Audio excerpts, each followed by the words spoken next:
शुक्रवार की शाम को ओडिशा के बालासोर में 3 ट्रेनों के आपस में टकरा जाने की वजह से अब तक 250 से ज्यादा लोगों की मौत हो चुकी है, जबकि गंभीर रूप से घायल लोगों का अस्पताल में अभी भी इलाज चल रहा है, जिनका आंकड़ा करीब 900 के आसपास बताया जा रहा है। बीती शाम बालासोर में हुए इस दर्दनाक हादसे के बाद से ही एनडीआरएफ, एसडीआरएफ की टीमों के अलावा सुरक्षा बलों के जवान भी राहत बचाव कार्य में लगे हुए हैं। इस हादसे के बाद ओडिशा के मुख्यमंत्री नवीन पटनायक ने राज्य में 1 दिन का राजकीय शोक घोषित किया है, जबकि बीजेपी ने अपने सभी तरह के कार्यक्रमों को रद्द कर दिया है। पश्चिम बंगाल की मुख्यमंत्री ममता बनर्जी ने घटनास्थल पर पहुंचकर हालात का जायजा लिया है। इस बीच सभी के मन में ये सवाल उठ रहा है कि आखिर रेल विभाग की किस तकनीकी कमी के कारण अब तक का सबसे भयानक ये हादसा हुआ है। इस दर्दनाक हादसे के बाद जहां एक तरफ रेलवे विभाग पर कई सवाल खड़े किए जा रहे हैं, तो वहीं पीएम मोदी ने भी इस हादसे की गंभीरता को समझते हुए आनन फानन में एक उच्च स्तरीय बैठक की और बैठक में गृह मंत्री अमित शाह के अलावा रेलवे विभाग के अधिकारी भी शामिल रहे।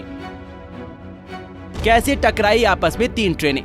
दरअसल शालीमार चेन्नई सेंट्रल कोरोमंडल एक्सप्रेस जो चेन्नई की ओर से जा रही थी, रास्ते में तभी ये ट्रेन ट्रैक से उतरकर दूसरे ट्रैक पर खड़ी मालगाड़ी से टकरा गई, जिससे यात्री इंजन मालगाड़ी के ऊपर चढ़ गया और कोरोमंडल एक्सप्रेस के कई डिब्बे रेल पटरियों पर पलट गए। वहीं दूसरी तरफ इसके बगल वाले ट्रैक पर बेंगलुरु हावड़ा सुपरफास्ट एक्सप्रेस जो हावड़ा की ओर जा रही थी, इसी दौरान इसकी टक्कर ट्रैक पर पलटे कोरोमंडल एक्सप्रेस के डिब्बों से हो गई, जिससे कोरोमंडल एक्सप्रेस के और डिब्बे भी पटरी से उतर गए। स्थानीय लोगों ने बढ़ चढ़कर मदद की। ओडिशा के बालासोर में हुए इस दर्दनाक ट्रेन हादसे की खबर सुनकर पूरे देश में शोक की लहर दौड़ गई। वहीं हादसे के बाद दुर्घटना स्थल पर चारों तरफ लाशों का अंबार लग गया।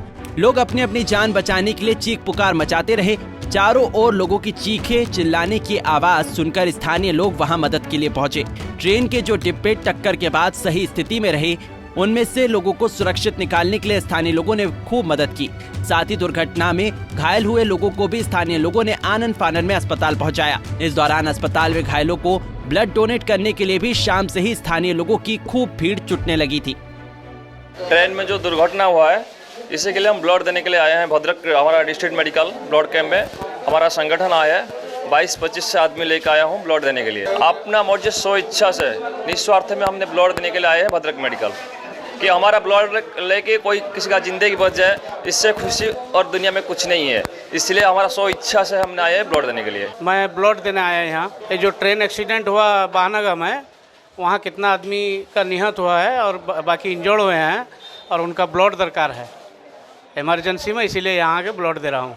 अब अपने मर्जी से और खुशी से, और किसी का भी भला हो, बस इस चीज़ के लिए। कल जो बालेश्वर में एक्सीडेंट हुआ था ट्रेन का, बहुत से लोग मर गए, 250 लोग मर गए, और जो भी घायल बुरी तरीके से घायल है वो अभी एससीबी मेडिकल में आ रहे हैं, अभी भी आ रहे हैं। उनका हालत बहुत नाजुक है, किसी का पैर नहीं, किसी का हाथ नहीं। मेरे को संभाल नहीं पाया मैं खुद को। मैं ब्लड यहाँ बहुत आवश्यकता है, वहाँ बातचीत हो रही थी तो मैंने जाके ब्लड दे दिया, शायद किसी का जान बच सके, कोई अपना घर जा सके। और मेरे ये भी विनती है मेरे सब यूथ भाइयों को कि वो भी आके ब्लड डोनेशन करे, शायद किसी का जान बच सकता है। वहीं हादसे के बाद ट्रेन में मौजूद बिहार के एक यात्री ने बताया कि वो ट्रेन के S1 डिब्बे में मौजूद था जिस समय यह हादसा हुआ। उसके बचने की कोई उम्मीद नहीं थी। जी कोरोमंडल में। कौन से बोगी में थे आप? S1 में रहे जी।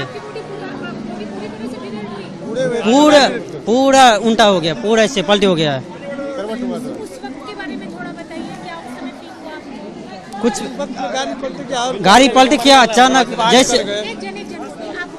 जैसे अचानक हो रहा था, बचने कोई उम्मीद ही नहीं है। जैसे अचानक कोई बचेगा नहीं, ऐसे भगवान से शुक्र है सब बच गया। पूरा पलटी हो गया, ऐसे पूरा उल्टा हो गया गाड़ी। आपका नाम क्या है? दानी चौपाल। आप यहाँ कहाँ रहते हैं? मैं बिहार में रहता हूँ, बिहार से आया हूँ। आप बिहार से आए? जी आप वापस जाएंगे बिहार? हाँ, बिहार वापस जाऊँगा। आप चेन्नई जाने वाले? चेन्नई जा रहे थे। क्या करते हैं वहाँ? मैं कपड़ा दुकान में रहता हूँ। इस बीच पश्चिम बंगाल की मुख्यमंत्री ममता बनर्जी ओडिशा के बालासोर पहुंची, जहां उन्होंने बताया कि रेल इतिहास में यह अब तक का सबसे बड़ा रेल हादसा है, जिसमें 250 से ज्यादा लोगों को अपनी जान गंवानी पड़ी है। इससे पहले 1981 में भीषण रेल हादसा हुआ था। सीएम ममता बनर्जी ने इस दौरान पश्चिम बंगाल के जिन यात्रियों के हादसे में मौत हुई है, उनके परिजनों को मुआवजे के तौर पर 5-5 लाख रुपए देने की घोषणा की है। अगर जो हो गया है, जिसका प्राण चला गया है, उसको जिंदगी तो नहीं मिलेगा। लेकिन अभी हमारा काम है rescue operation, restoration of the normal. जो परिवार मर गया, हर परिवार और को नौकरी दिया था। रेलवे का एक सिस्टम है, कोई इंसिडेंट होने से वो लोग 15 लाख रुपया करके देता है, एक 10-15 डोज देता है। अभी डोज देता है। हर स्टेट का जो आदमी मर गया, हर स्टेट तो उसको मदद करेगा। फिर हमारा स्टेट से ज्यादा है, हम भी वो परिवार को हमारा स्टेट का जो है 5 लाख करके हम देंगे। और रेलवे के साथ, गवर्नमेंट के साथ, उड़ीसा गवर्नमेंट के साथ कोऑपरेशन करके रेलवे के साथ हम पूरा काम करेंगे जब तक काम खत्म नहीं होगा। फिलहाल ओडिशा में हुए इस भीषण रेल हादसे पर देश समेत दुनिया भर के कई देशों के प्रमुखों ने अपनी संवेदना जाहिर की है। रूस के राष्ट्रपति व्लादिमीर पुतिन ने हादसे पर अपनी शोक संवेदना प्रकट की है। तुर्की ने भी बालासोर ट्रेन हादसे पर अपना संवेदना व्यक्त की है और घायलों के शीघ्र स्वस्थ होने की कामना की है। Bureau report, Punjab Kesari TV. हमसे जुड़े रहने के लिए हमारे YouTube चैनल को सब्सक्राइब करें और नई वीडियो की नोटिफिकेशन के लिए बेल आइकॉन को दबाएं।